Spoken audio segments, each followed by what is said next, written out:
Welcome to Inside Vertex Live, where we examine the systems shaping media, culture, and public perception. Recent reports of xenophobic tensions and attacks against Nigerians and other African nationals in fact, South Africa.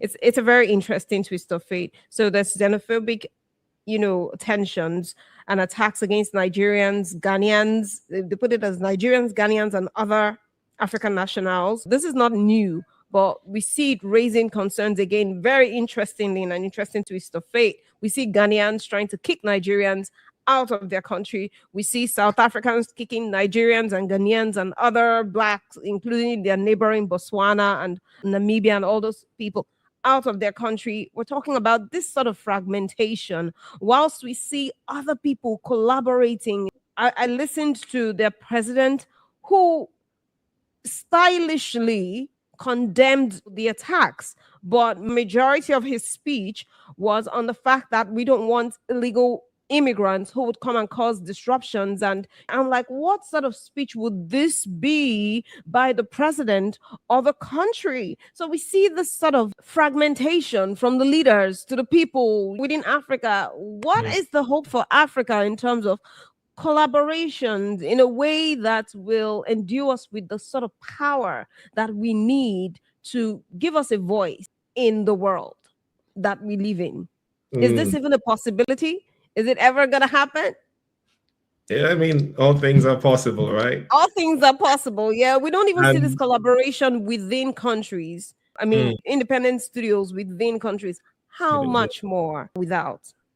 I think a key factor here would be that mindset of staying too attached to your own outcomes. Or the way I'll put it is this. So recently, the King Charles visited the US, or he's been in the US. And he's gone now. Yeah, but if you think about it, like the US and Britain and the United Kingdom were enemies hundreds of years ago. There was a civil war, there was a breakout, like the US broke away from British imperialism. And they should be sworn enemies. They should be. But within years, they're like one of the biggest allies. And King Charles is there defending their partnership as countries, as allies. And this is what you don't see typically within African nations. The nation goes to war and they are at war perpetually. They are at each other's throat, like nothing is forgivable. You can't forgive anything. People hold on to hurt and pain a lot more. So there's a mindset of once an enemy, always an enemy. They don't really see how you can leverage something, turn a situation from bad to good. Like once a situation is bad, it's bad. You just throw it away. That mindset is at the heart of a lot of these things, because how can you have the same xenophobia come up every time, over and over and over again, every time, and it's sinking deeper into the What culture. do you think is causing it? I think it's the same scarcity mindset. And there's a very primitive part of the human brain that looks out for things that are different to us. And those things that are different to us are what we are afraid of. And it's it's easy to tap into that primitive part of our human brain, of our human emotion, and make the thing that is different from us the enemy. It's a very primitive part of our human brain. Everyone is very susceptible to this. Right. So once you can tap into that emotion, into that fear, and say, these people are different, it's not far-fetched to link them to the cause of your problems. So I'll go back to education and knowledge and understanding things, subjects, concepts, social norms.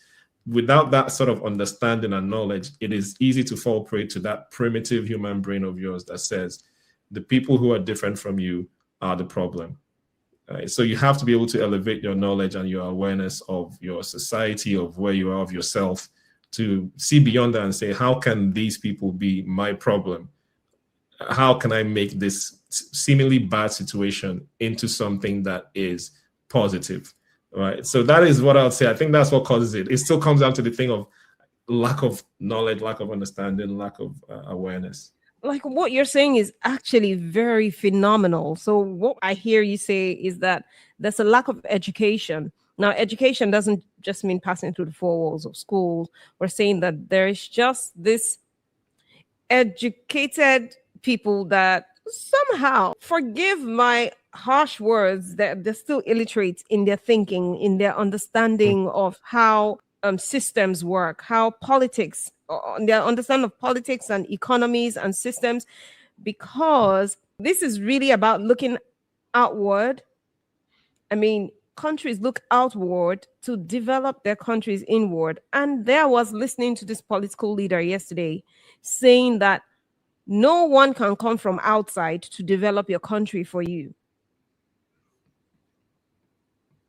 And I was listening to this speech that people were cheering. And I'm like, how ridiculous is this? Like, we've had entire countries that were built on the back, even America, built on the back of foreigners for decades, Egypt, years ago. I'm not going to the dark side of slavery and how they're forced laborers, but I'm just saying that people bring in their difference to come advance, usually to come advance whatever nature it is. I speak about the Jews, and we all know about anti-Semitism, right? And we see how the Jews own like the biggest platforms and some of the wealthiest people in the world, in America, in the UK, and just around the world. And they go there, and really, whatever it is they own belongs to the state. They pay taxes to the state. Yep. A Jew builds a crazy business in America. The state gets the American benefit. The state gets the benefit. Yep. So what is this fear? And I think you hit it on the head when you just say is a lack of knowledge. This is just a huge level. I listened to some of them talking, spewing so much hate and saying that they're taking the jobs. And I'm like, nobody takes jobs from me. Well, isn't this a narrative? Now, this brings me to the question about narratives. Narratives even within Africa. Right. Do you think that some of this, I mean, I was in Ghana not too long ago, and I sat with some Ghanaians, and they were telling me a lot of stuff about Nigerians that I could tell in my head where was a figment of someone's imagination that the person began to voice, and it just became a PR stint. It just became a thing. And the whole of Ghana runs with this narrative now.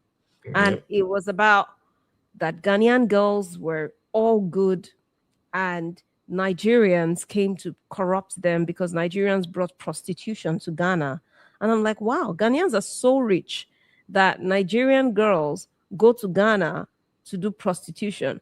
And this is such a real narrative that if you're Nigerian, she told me she went to school in Ghana from Nigeria, and that's all they were calling her, that the boys were thinking that she was cheap, and she faced a lot of discrimination in school with names, in Ghanaian names for prostitutes. They get all sorts, and it's a thing, and that the Nigerians are the ones bringing all the bad culture, and the Ghanaians are, and they paint this picture of saints in Ghana and horrible people in Nigeria that bring in horrible culture and begin to influence people horribly.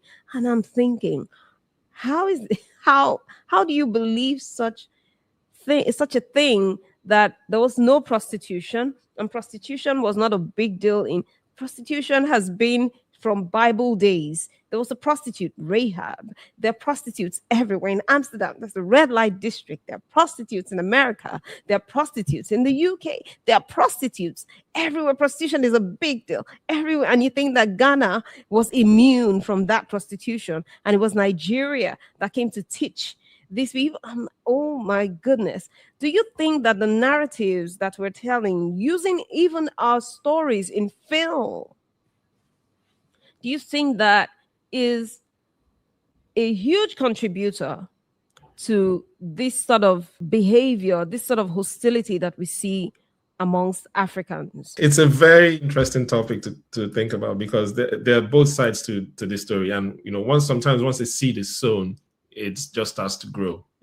All it takes is for someone to perpetrate a narrative, and then if it takes roots, it starts to grow.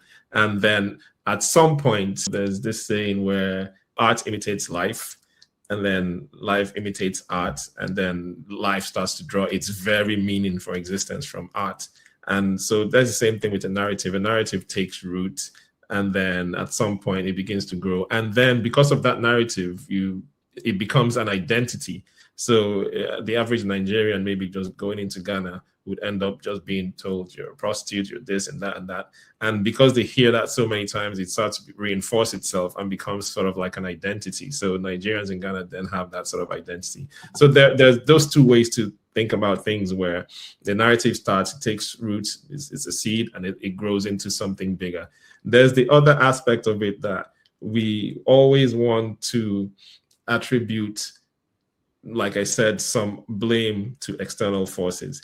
Now, if you look at all the xenophobia and all those sort of hate between nations and between the citizens of nations, they tend to look at different aspects of society. Like in education, our children aren't getting good education because they're foreigners in there. In jobs, people aren't getting good jobs because what is it about? They're not getting good education. I did hear that, and I'm like, okay, the classrooms are full. What is this? Yeah, it cuts across everywhere. Like, these guys are coming, taking the best education, okay, and they're taking the best jobs. They're becoming the best prostitutes. They're becoming the best criminals. So it cuts across every part of the society. They're not, but except maybe the government. But every part of society is affected. So how can it be that this same set of people are the best criminals and the best students and the best workers? It is. If you think about it from that perspective, it is really quite absurd. So we paint this narrative sometimes to make ourselves feel better and make others feel worse, and also to try to push out or remove blame from yourself, because prostitutes are being paid for by people. People are the citizens. Who are the people? Like, the majority of the society will fund whatever ills the society faces. So if you're a politician, there are people, citizens of your country, consuming that. That's what's in demand. But it also removes responsibility from enforcement, from law enforcement. I find it ridiculous that nobody says we need better policing system. Nobody says we need better enforcement of power. They just say there's more prostitution. The solution is to make sure that anyone caught in prostitution or caught in crime is really punished. No one says that. No one talks about law enforcement. And just to add, the South African police are known to be one of the most horrible and most corrupt police that we find in the world, in Africa. I mean, we complain about our police in Nigeria, but they are nothing compared to the horror stories that I hear about the police. I'm saying on a first-hand basis of people that I know that have lived in South Africa. And of course, we don't even have it far-fetched. I mean, Trevor's book talks about it. Trevor talks about it. Trevor, no, I mean. And I was just thinking when you said, nobody says we need better police. I can imagine that if some Nigerians went there and became citizens and enrolled and got into police force, then the narrative would be, it's the Nigerian people that have come to spoil and to corrupt our policemen. I'm sorry, I just want to add that. Yeah, and to be fair, sometimes when because it'll seem like you're taking away all the blame from, Nigeria or Ghana and, from the foreigners in that sense. You'd always have bad elements in every society. From every nation, you'd have bad elements and good elements. Now, when sometimes it's the bad elements that get exaggerated, they are the ones that make the news. It's the bad news that actually gets more popular. You could have 100 Nigerians in a society and 10 of them are criminals, and those are the ones that all Nigerians are criminals. So but there will be those elements in society that do that, and they give the rest a bad name. So we also have to look at it from the perspective of how well do you represent your country wherever you are, or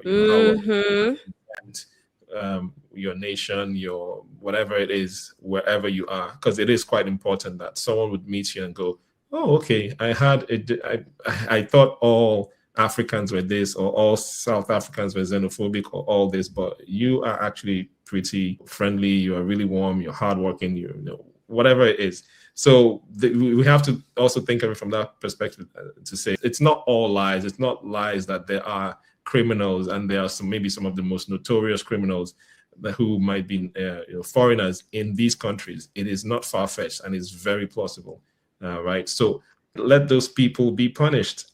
Let them be punished. Let them be caught. Let them absolutely, face absolutely. should.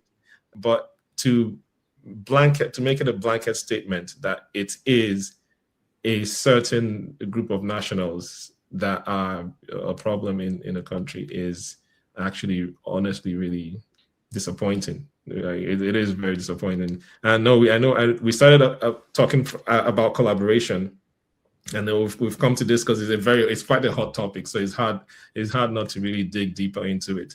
But how can you collaborate when you have some of these really primitive problem? It is a primitive problem. It taps into very real human fears that is, if to an untrained mind, it's easy to fall prey to. One big question that has been on my mind, I should have asked you in the beginning. In South Africa, it amazes me how the xenophobic attacks are geared towards African nationals. Why though? It's puzzling for me, and I really need answers. It's puzzling for me as well. It is. I think that there is the way I explain to myself would be, if you attacked a Nigerian, there will be no consequence. But you dare attack an American, the American government are going to find you. It's a question of consequence. Everything is always a question of consequence. It doesn't seem to be a consequence to perpetrating these attacks against them. But there will probably be some consequence if you try to attack a non-African who, yeah, that's what I think. That's how I think. Wow. And this brings me to the narrative thing, because I can imagine some country in, I don't mean to say this, but maybe Eastern Europe or something, or some country in Asia that doesn't even have this sort of power of governance, like doesn't even have this sort of intentional government that would raise such an eyebrow to make sure that there's consequence against maybe one of their citizens that was attacked. Maybe some small country, because we have all these countries everywhere.